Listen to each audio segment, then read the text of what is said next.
નમસ્તે વિદ્યાર્થી મિત્રો, આપણે બીકોમ સેમેસ્ટર 1 ની અંદર એકાઉન્ટિંગ 1 જેમાં ભાડે ખરીદના હિસાબ આ યુનિટની આપણે વાત જે કરી રહ્યા હતા.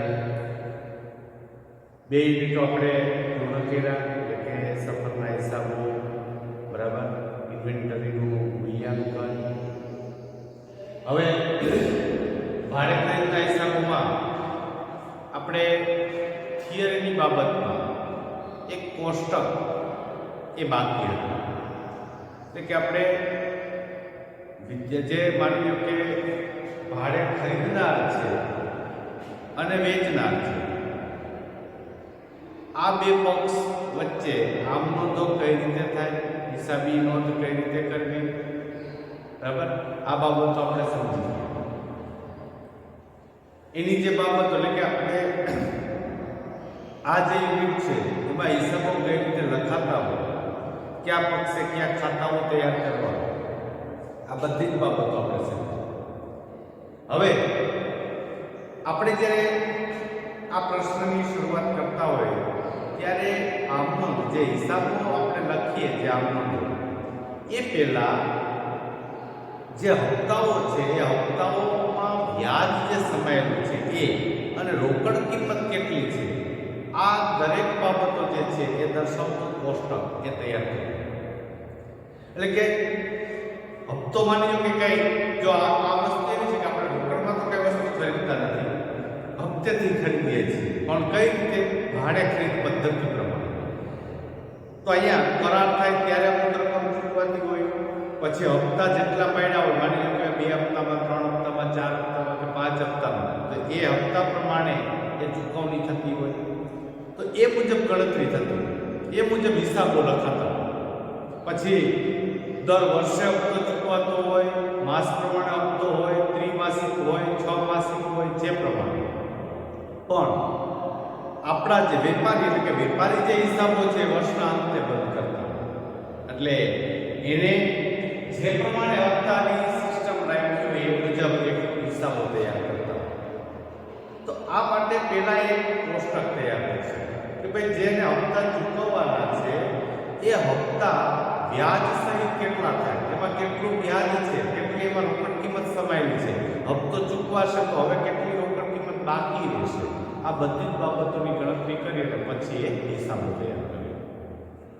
તો અહીં આપણે દરેક પ્રશ્નની અંદર આ કોષ્ટક એ તમારે તૈયાર કરવું જ પડે, કોષ્ટક બનાવવું પડે, બરાબર. કે વ્યાજ અને હપ્તો દર્શાવતું જે કોષ્ટક છે એ તમારે તૈયાર કરવું પડે, જે 6 કોલમમાં આધારિત છે.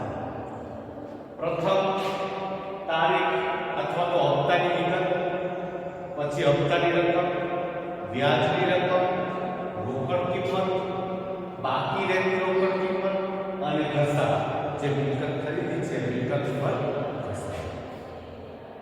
હવે એક બાબત આપણે સમજીએ પહેલા કે કોષ્ટક રજૂ થઈ જાય પછી તમે તમામ જે હપ્તાઓ છે એ મુજબ તમામ વર્ષના તમે હિસાબો તૈયાર કરી શકો. આમનો આપણે અગાઉના લેક્ચરમાં આપણે સમજી ગયા છીએ કે ભાઈ આમનો જે છે ફિક્સ કેટલી કરવાની, 6 આમનો તો આપણે જોઈ લીધી, બરાબર. પહેલા વર્ષે જે અમુક આમનો પહેલા વર્ષે જ થાય, પછી એટલે પહેલા હપ્તા પછી ક્યારે આવે, એટલે કે જ્યારે કરાર થાય ત્યારે જે ખરીદ વેચાણની આમનો છે, કરાર વખતે જે રકમ ચૂકવવાની એ પહેલા વર્ષે થાય, પછી હપ્તા ઉપર જ હાલતું, પછી હપ્તો ચૂકવવા પાત્ર થાય, હપ્તાને ચૂકવીએ અને વ્યાજ અને ઘસારાની રકમ નફા નુકસાન સાથે લઈ જાય. એમ વેચનાર પક્ષે હોય તો એને હપ્તો મળવા પાત્ર થાય, હપ્તો મળે અને વ્યાજ જે છે નફા નુકસાન સાથે લઈ જાય. તો આ જે બાબત છે એ આપણે સમજી ગયા. તો હવે અહીં જોયું કે ભાઈ આ જે કોષ્ટક 6 કોલમ ઉપર છે એમાં પહેલી બાબત આપણે દર્શાવી છે તારીખ અથવા તો હપ્તાની રકમ. માની લો હપ્તાની જે વિગત છે તો કે તમને રકમની અંદર તારીખમાં જ હપ્તાઓ આપ્યા હોય, તારીખ પ્રમાણે જે માહિતી આપી હોય તો તમે તારીખ લખી શકો, અથવા તો તમે આવું લખી શકો, કરાર વખતે, પછી પ્રથમ હપ્તો, બીજો હપ્તો, ત્રીજો હપ્તો, ચોથો હપ્તો અને છેલ્લે કુલ.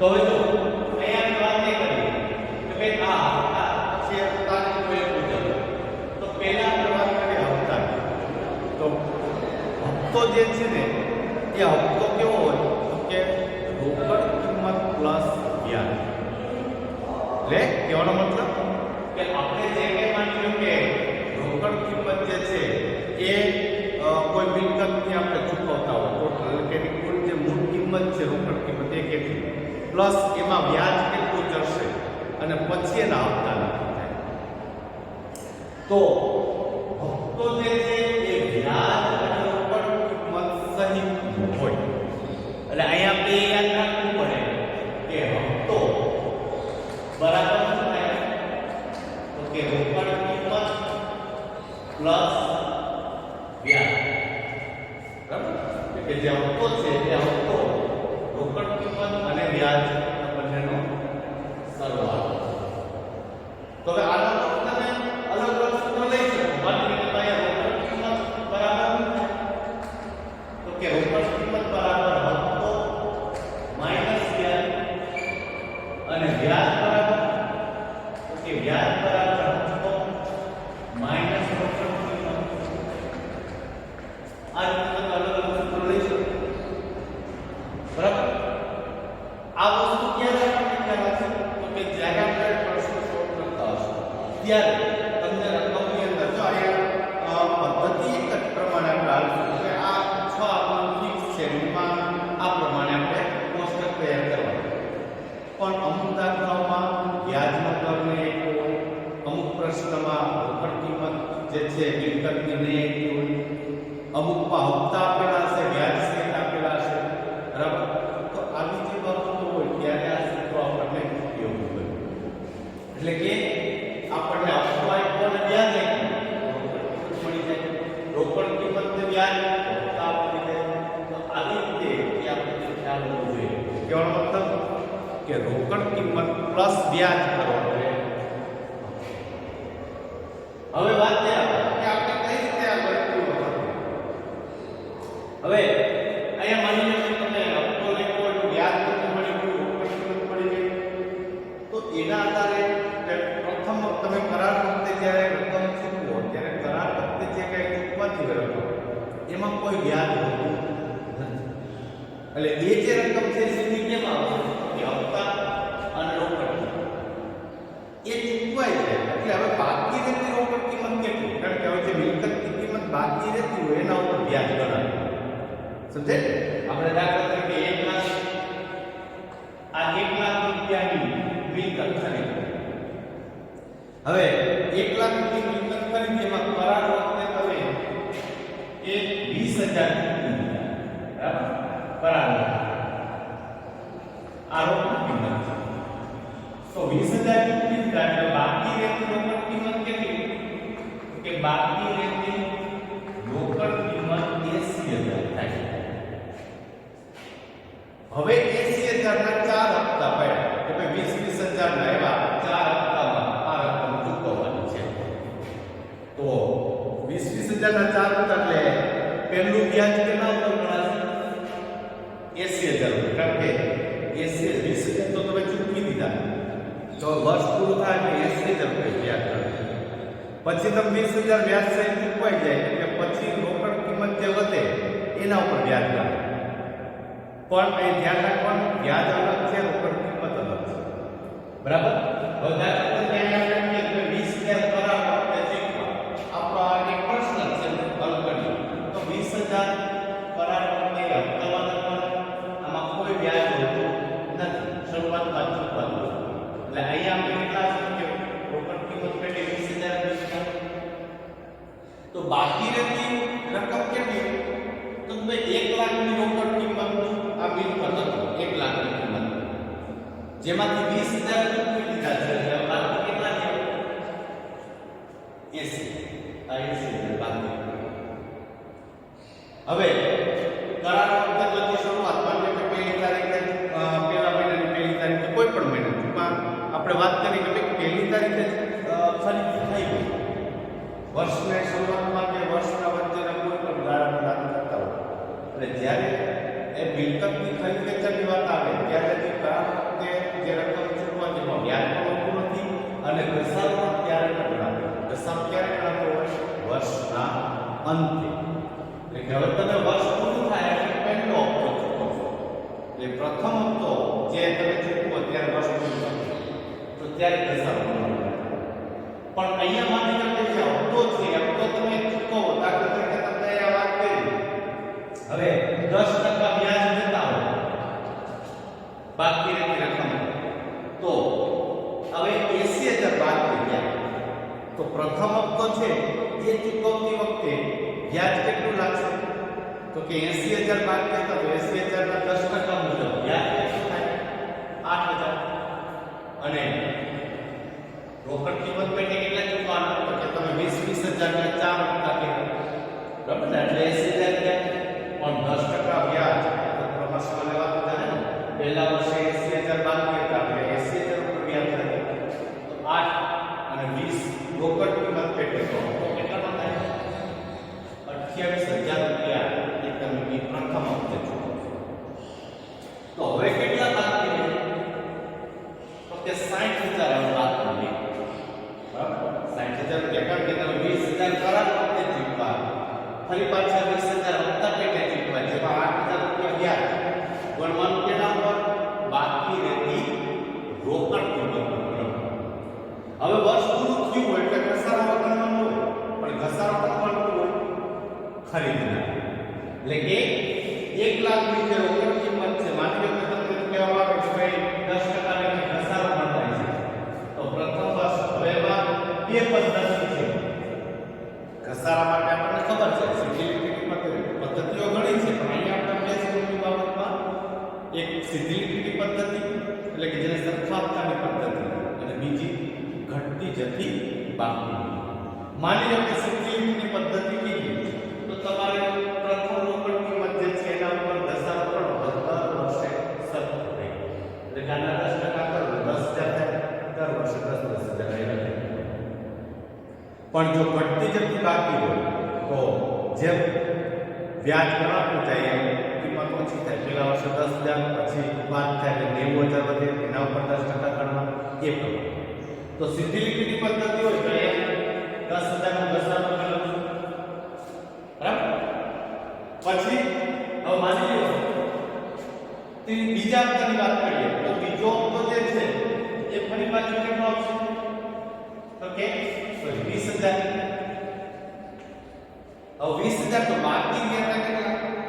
તો કે ભાઈ 60,000 બાકી હતા તો 60,000 ઉપર તમે 10% વ્યાજ કરો એટલે 6,000 થાય એટલે આવશે 26,000 નો હપ્તો.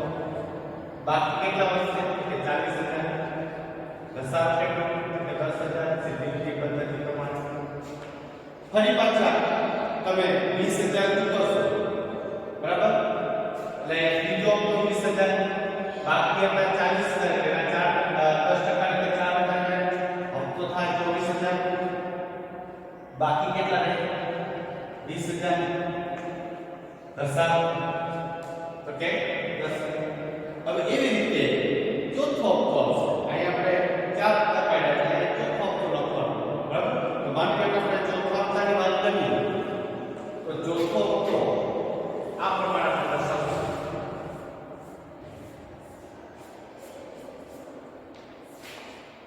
અહીં ચોથો હવે એ કેટલાનું? તો કે ભાઈ એ પણ 4,000 રૂપિયા, સોરી 20,000 રૂપિયા. તો અહીંયા 20,000 રૂપિયા અને વ્યાજ કેટલું? 10% એટલે 2,000 એટલે 22,000 નો હપ્તો થાય. હવે કઈ બાકી રહેશે? કારણ કે 20,000 પૂરા થઈ ગયા છે, બસ આવી ગયું, પણ ઘસારો કરવો પડશે 10,000. તો અહીંયા જે આપણે 4 હપ્તાઓ આપણે નક્કી કર્યા છે એ હપ્તાઓ પૂર્ણ થાય એટલે આપણે ફૂલ કેટલી રોકડ કિંમત થાય છે, કુલ વ્યાજ કેટલું થાય છે આપણને ખ્યાલ આવે. કે કુલ રકમ તમે નોંધશો એટલે આ વ્યાજ જે છે કેટલું થાય? તો કે 20,000. રોકડ કિંમત તો કે રોકડ કિંમત તો આપણે જે છે એ પ્રમાણે થાય કે 1 લાખ ની રોકડ કિંમત હતી અને ટોટલ તમે કેટલા ચૂકવા હશે? તો કે 1,20,000 હપ્તા સાહેબ ચૂકવા. એટલે 20,000 એટલે વ્યાજ.